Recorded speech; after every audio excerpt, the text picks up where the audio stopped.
Selamat datang di Power Podcast with Elektro. Bersama saya Sisi. Dan kali ini kita kedatangan narasumber yang kece-kece dan tentunya keren abis. Nah, Power kali ini kita akan membahas dengan tema informasi seputar menyeimbangkan akademik dan organisasi. Hai Kak Indri. Hai.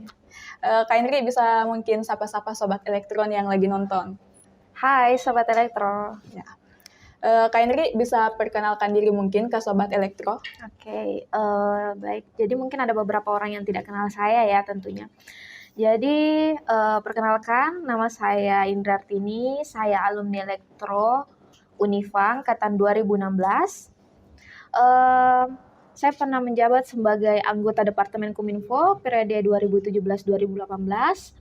Koordinator Kominfo periode 2018-2019 dan anggota DM HMFT Unifa periode 2019-2020. Namun saya tidak sempat menyelesaikan masa kepengurusan saya waktu itu karena saya ditarik delegasi karena saya yudisium sebelum masa jabatan saya selesai. Keren nih. Dengar-dengar nih, Kak Indri udah ngambil S2 ya Kak? Ya, alhamdulillah saya sekarang sedang melanjutkan studi saya S2 Elektro di Universitas Hasanuddin. Oh, keren.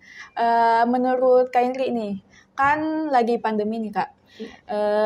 Mungkin bisa cerita sedikit nih Kak, apakah pandemi ini mengganggu kegiatan Kakak selama kuliah atau gimana nih Kak?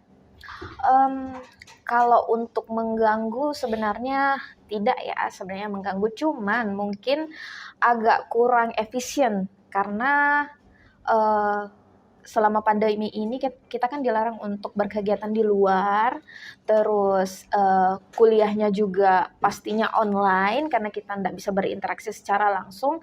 Jadi mungkin itu yang membuat kita agak menurut saya ya agak kurang semangat untuk kuliah karena kita tidak berinteraksi secara langsung sama teman-teman, sama dosen. Mungkin untuk menangkap materi kuliah juga agak terganggu karena biasanya sinyalnya jelek atau ya, seperti apa. Jadi mungkin lebih ke situ kali ya, lebih ke tidak berinteraksi secara langsungnya yang agak sedikit mengganggu sebenarnya. Menurut saya sih itu. Tapi alhamdulillah sekarang pandeminya juga menurut saya tidak terlalu separah yang dulu. Jadi sudah bisa berkegiatan di luar. Seperti sekarang saya bisa ada di sini, sudah bisa berkegiatan dan bisa ke kampus juga sekarang. Walaupun mungkin ada beberapa kuliah yang masih online, tapi alhamdulillah sudah bisa berkegiatan di kampus juga. Jadi alhamdulillah nih ya Kak. Iya. Jadi aktivitasnya sekarang nih Kak apa? Aktivitasnya sekarang ya kuliah. Kuliah aja ya Kak? Ya kuliah, sama mengatur beberapa bantu-bantu ortu karena saya itu ibu kos di salah satu kosan orang tua saya. Jadi sambil kuliah sambil ngatur itu juga. Jadi ya itu. Keren nih Kak Indri. Jadi kita masuk di sesi tanya jawab ya Kak. Bagaimana sih cara Kak Indri membagi waktu antara berorganisasi dengan lulus tepat waktu? Jadi perkara ini tuh mungkin banyak sekali ya dibicarakan pada waktu saya kuliah S1 karena ada beberapa orang yang bilang susah menyeimbangkan organisasinya dan akademiknya. Banyak sekali orang-orang yang bilang seperti itu. Tapi itu alhamdulillah saya tidak merasa seperti itu. Jadi saya hanya melakukan itu di jalannya masing-masing. Ketika saya ada jadwal kuliah saya kuliah, ketika ada kegiatan organisasi saya organisasi. Jadi tidak ada sesuatu yang bertabrakan selama saya mengurus pada waktu itu di HMFT Unifa, yang dimana banyak sekali kegiatan-kegiatan yang dilakukan. Karena di situ kan sebelum pandemi ya, kita punya banyak kegiatan besar seperti Devex waktu itu, sekolah impian dan segala macam. Tapi itu tidak menghalangi, tidak ada yang bertabrakan begitu. Jadi saya bingung, gimana sih caranya imbanginnya? Enggak, saya enggak punya tips. Karena saya melakukan itu cuma di jalannya sendiri gitu. Dan saya rasa momen-momen bertabrakan itu antara organisasi dan akademik itu sangat jarang saya dapatkan. Jadi untuk orang-orang yang bilang nanti ketika kita masuk organisasi itu akademiknya akan terganggu, saya rasa itu keliru ya. Karena semasa saya laksanakan itu, merasakan sendiri dan itu tidak terbukti. Saya bisa selesaikan itu, kegiatan-kegiatan itu saya bisa selesaikan. Kuliah juga saya tetap masuk kuliah, tugas-tugas saya alhamdulillah juga semuanya masuk dan saya bisa tepat waktu lulusnya ya, itu saya bisa lakukan gitu. Jadi untuk yang bilang nggak bisa seimbangin ya mungkin di prioritas mereka kali ya yang mereka mungkin lebih condong ke satu sisi saja, akademiknya kah atau organisasinya kah. Jadi menurut saya sih itu ya. Waktu kuliah nih Kak, jadi tugas-tugas kuliahnya itu nggak terpengaruhi sama organisasi ya Kak? Kalau untuk tugas kuliah sih menurut saya nggak terlalu berat ya tugas kuliahnya. Kecuali waktu S1 mungkin, waktu saya S1, tugas-tugas kuliah itu lebih berat ke tugas praktikum. Nah, itu kan tugas-tugas praktikum itu kan pada waktu semester 1 dan semester 2 yang paling banyak ya. Jadi dan waktu itu saya belum menjabat sebagai pengurus. Saya masih kader ceritanya yang disuruh ngumpul-ngumpul sama senior untuk ikut kegiatan, kan belum terlalu berat ya ininya, belum terlalu berat tanggung jawabnya gitu. Jadi itu bisa saya lewati gitu. Nah, ketika saya sudah menjabat sebagai pengurus, ya tugas pasti ada, tugas besar pasti ada, tapi itu bisa saya selesaikan dengan begadang. Begadang ya? Tipsnya tuh begadang, teman-teman. Jadi ketika kita mungkin paginya itu kuliah, pagi mungkin sampai sore, walaupun itu tidak full ya, pagi sampai sore itu kuliah pasti enggak. Biasanya kita sore itu ada kegiatan organisasi, misalnya kita rapat kah atau apa, malamnya juga mungkin kita ada rapat. Gitu. Tapi itu juga tidak setiap hari. Jadi ya pintar-pintar ambil celahnya saja sebenarnya. Ketika kita tidak ada kuliah dan tidak ada kegiatan organisasi, kita kerja tugas.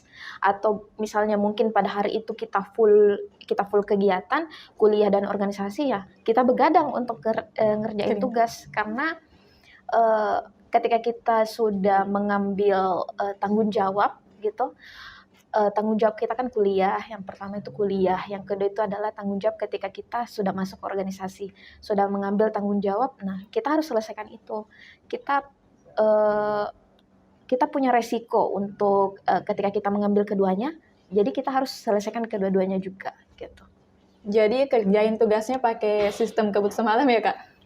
Ya, bisa dibilang seperti itu, tapi itu tidak bisa dicontoh sebenarnya karena biasanya sistem kebut semalam itu asal-asal jadi gitu. Asal jadi, biar deh sampai sini mau deh, yang penting deh. Jadi. Yang penting jadi gitu. Store ke dosen, ya udah terserah nilainya mau kayak gimana. Ya, ada beberapa yang seperti itu, tapi bagusnya kita harus punya teknik waktu ya masing-masing sebenarnya.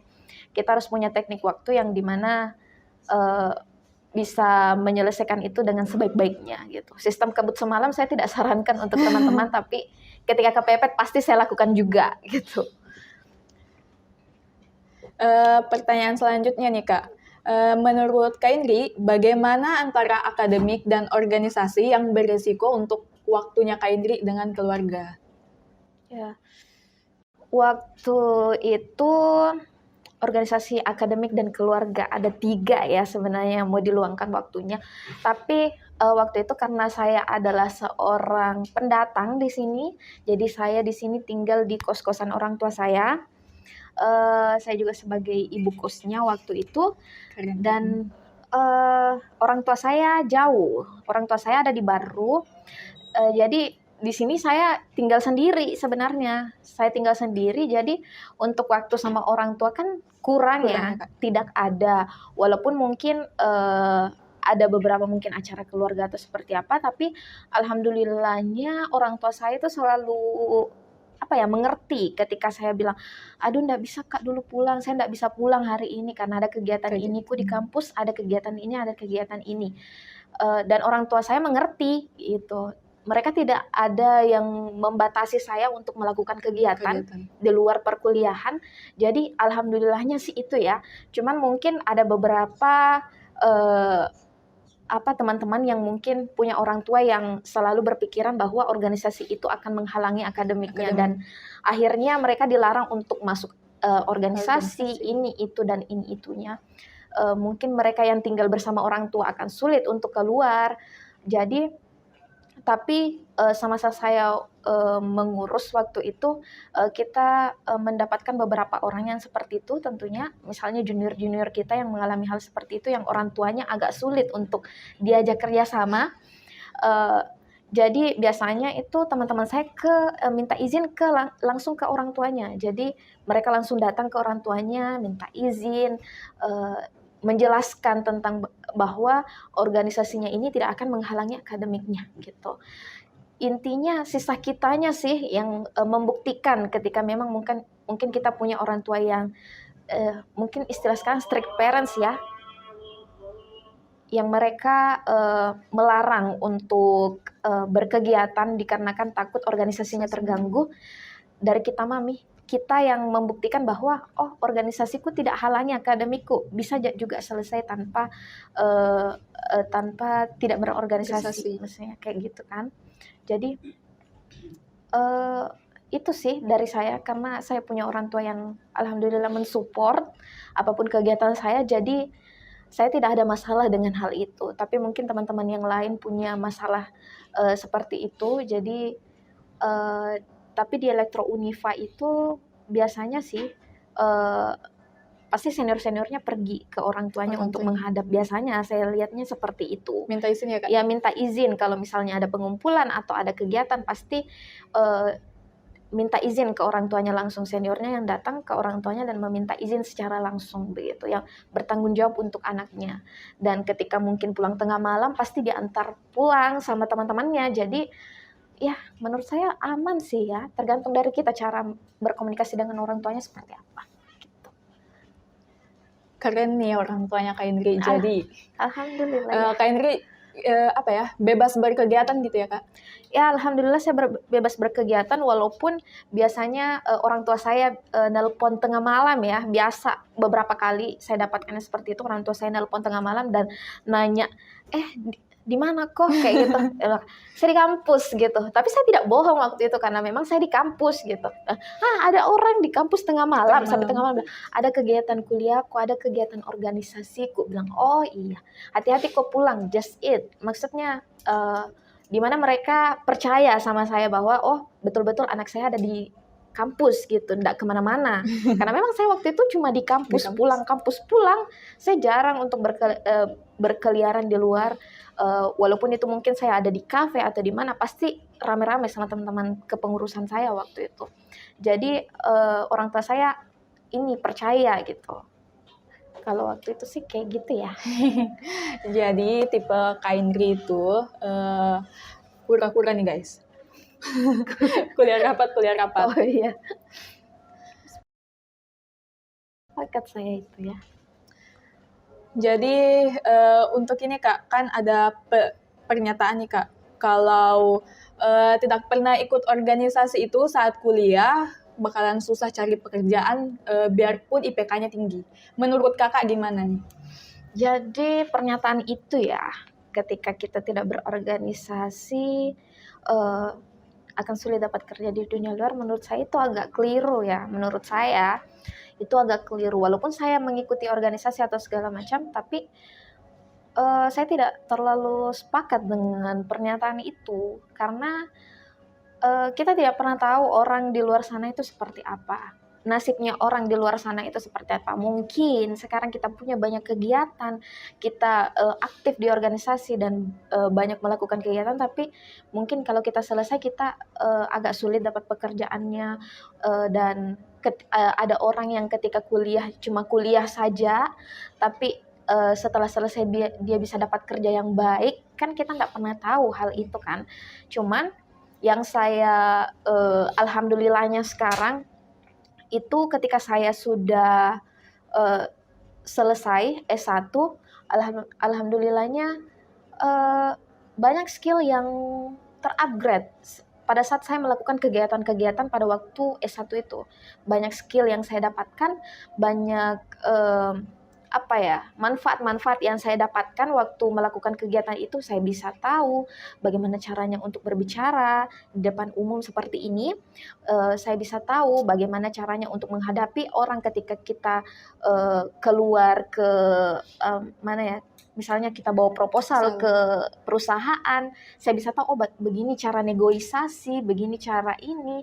Saya bisa tahu bagaimana untuk menghadapi orang. Saya bisa tahu bagaimana cara berbicara, dan itu saya dapatkan ketika saya melakukan kegiatan-kegiatan di Elektro Unifa waktu itu. Karena banyak kegiatan-kegiatan yang menunjang itu. Saya pernah menjadi MC kegiatan yang dimana itu adalah sesuatu yang sangat-sangat berharga buat saya, experience yang paling mendebarkan waktu itu, karena saya harus berbicara di depan umum tanpa punya basic sama sekali tentang MC tentunya, karena waktu itu saya cuma coba-coba ya, karena mereka butuh jadi saya coba, walaupun itu adalah kegiatan-kegiatan besar, tapi dalam mindsetku waktu itu pasti bisa aja, saya lebih baik dari orang yang tidak mau ambil resiko itu gitu. Itu yang bikin saya percaya diri waktu itu.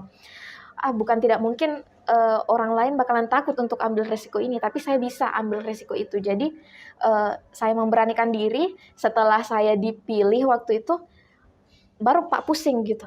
Aduh, bagaimana nih? Saya tidak pernah MC sama sekali. Gimana caranya ya? Jadi waktu itu saya belajar lewat YouTube, belajar. Habis itu saya belajar juga sama senior saya waktu itu yang memang MC.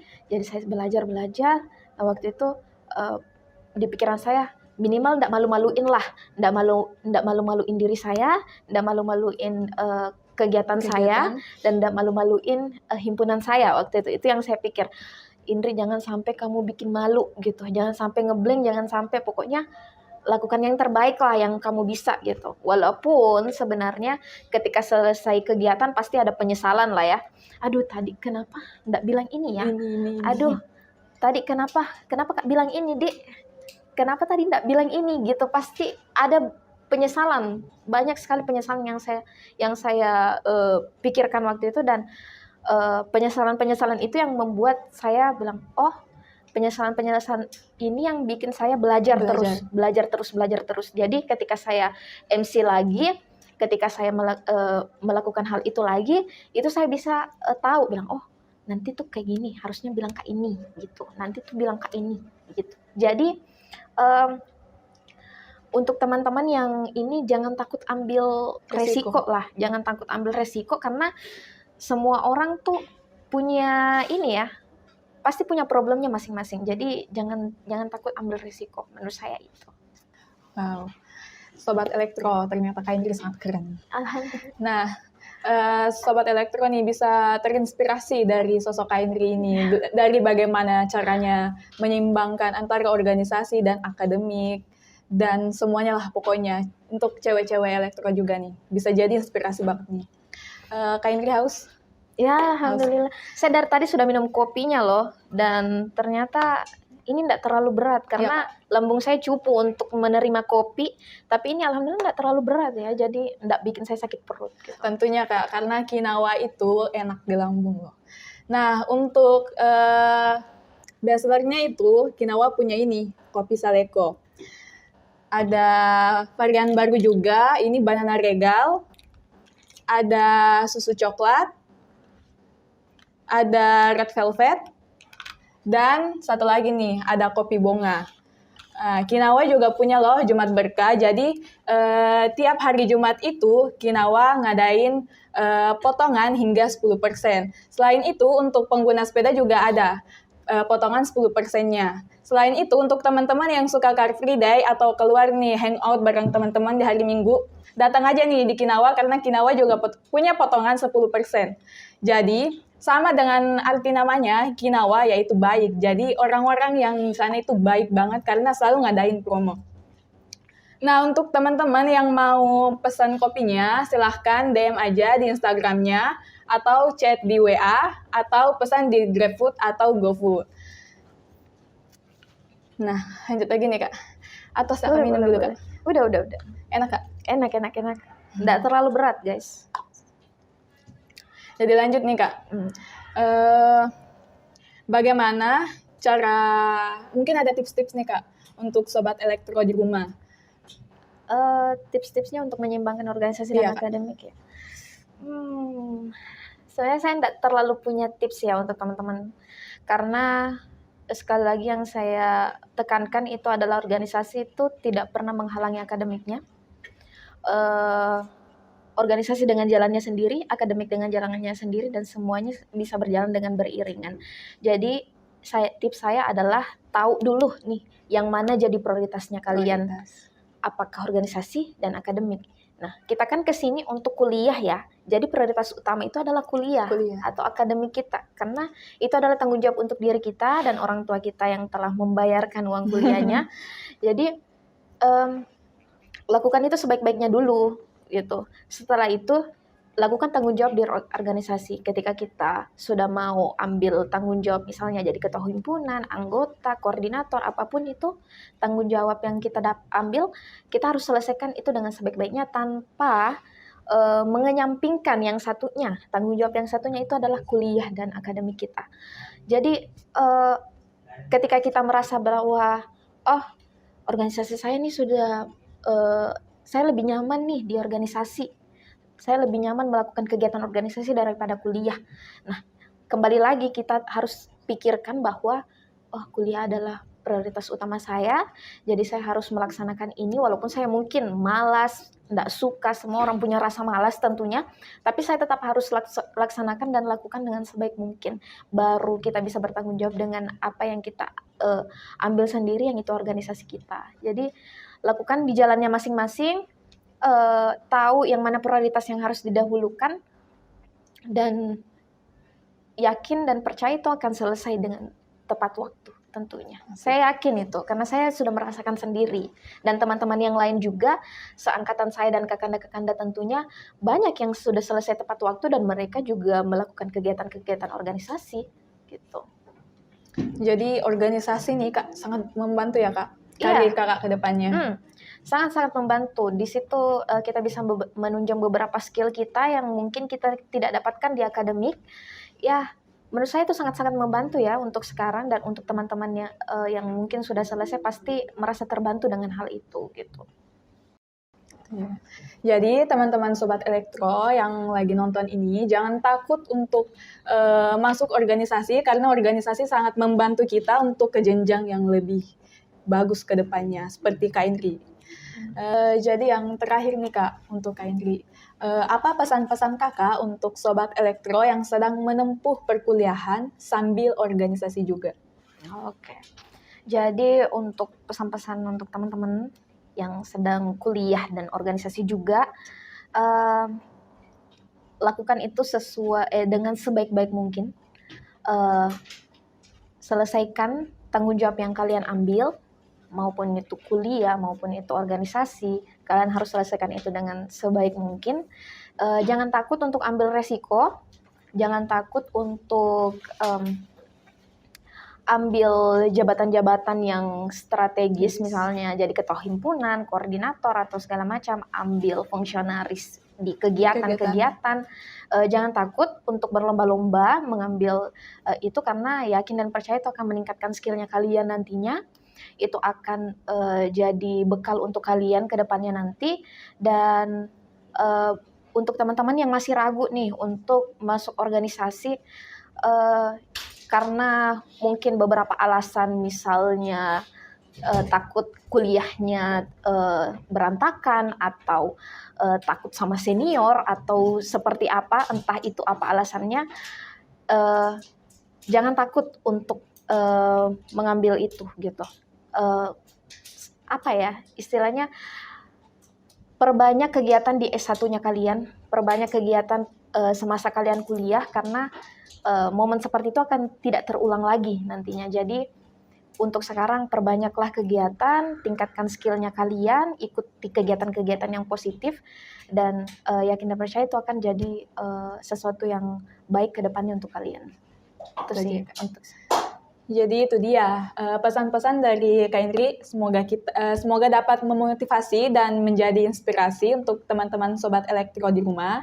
Terima kasih Kak Indri untuk waktunya. sama-sama. Dan jangan lupa nonton podcast kita terus ya. Dan sampai jumpa di podcast kita selanjutnya. Bye bye.